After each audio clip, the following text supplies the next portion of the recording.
ওই ওপরওয়ালার যদি পাইতাম না, তাহলে জিজ্ঞেস করতাম, মানুষ বানাইছো ঠিক আছে, মেয়ে মানুষ কেন বানাইছো? হ্যাঁ, মেয়ে মানুষ বানানোর কি দরকার ছিল?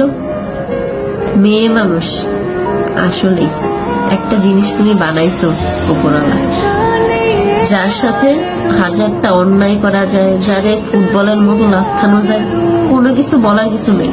মানুষ তো এমনও বলে যে মেয়ে মানুষ জন্ম নিলে নাকি মাটি কাইপা ওঠে, যে মেয়ে মানুষ জন্ম নিচ্ছে মাটিতেও নাকি ভয় পায়।